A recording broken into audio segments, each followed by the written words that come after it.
সোনার গহনা, নগদ অর্থ সহ লক্ষাধিক টাকার চুরি বুনিয়াদপুরে। চিকিৎসার কারণে ভিন রাজ্যের পরিবারের সকলে। আর এই সুযোগে বাড়ির লোহার গেটের তালা ভেঙে লক্ষাধিক টাকা চুরি করে চম্পট দিল চোরের দল। চাঞ্চল্যকর এই ঘটনাটি ঘটেছে দক্ষিণ দিনাজপুর জেলার বুনিয়াদপুর পৌরসভার 10 নম্বর ওয়ার্ডে। গৃহকর্তা অতনু প্রামাণিক গত 6 দিন আগে পিতা অতুল প্রামাণিকের চিকিৎসার কারণে বেঙ্গালোরে যান। এরই মাঝে সোমবার এলাকাবাসীদের নজরে পড়ে ফাঁকা বাড়ির লোহার দরজা ভাঙা। মুহূর্তে চাঞ্চল্য ছড়িয়ে পড়ে এলাকাবাসীদের মধ্যে। এলাকায় মানুষজন তৎক্ষণাৎ এসে দেখেন বাড়ির ভেতরে সমস্ত ঘরের তালা ভাঙা। বাড়ির আলমারি, শখের সহ লকারের তালা ভেঙে সোনার গহনা সহ নগদ টাকা এবং অন্যান্য প্রয়োজনীয় আসবাবপত্র চুরি গেছে। খবর পেয়ে ছুটে আসেন গৃহকর্তা অতনু প্রামাণিকের 2 বোন। এমন ঘটনায় এলাকা জুড়ে রীতিমতো চাঞ্চল্য ছড়িয়ে পড়ে সোমবার। চুরির প্রসঙ্গে এলাকাবাসী ভোলা সূত্রধর বলেন, সকালে পাড়ায় চিৎকার শুনে ছুটে এসে দেখতে পারি বন্ধুর বাড়িতে সর্বস্ব চুরি গেছে।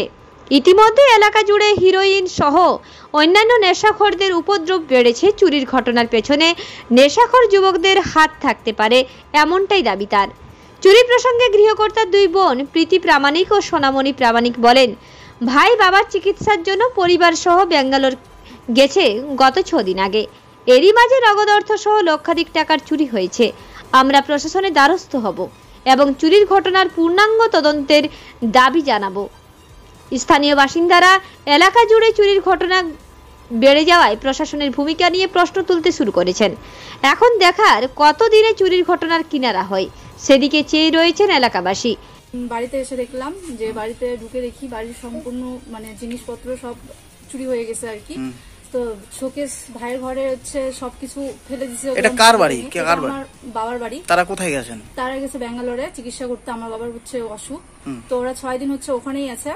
এবার হচ্ছে পাশের বাড়ি থেকে কাকিমা ফোন করে আমাদেরকে বলে যে এরকম অবস্থা আমাদের বাড়ি। তো আমি আসে দেখি বাড়িতে সম্পূর্ণ কিছু করা, তালা টালা ভাঙা। এবার শোকেস থেকে আমার মা ওরা বাড়িতে অনেক টাকা 30,000 টাকার মতো রেখে গেছিল। এবার ভাইয়ের বইয়ের অনেক সোনা দানা ছিল, সেগুলো কিছু নাই। সোনার জিনিস ছিল, ওগুলো নেই। তো এসে দেখে আমাদের একটু খুব খারাপ লাগলো, এটাই আর। টোটাল কত টাকার মতো ক্ষয়ক্ষতি হয়েছে? 20,000 30,000 টাকা জিনিস ছিল বাড়িতে। কি চাইছেন আপনারা এই মুহূর্তে? আমরা চাইছি এটা করে দেখা হোক, এবার হচ্ছে থানাতেও জানানো হোক। এবার এই পাড়াতে একটু মদ মাতালের ইয়েটা বেশি হয়ে গেছে। আমরা যা মনে হচ্ছে এটা তাদেরই কাজ।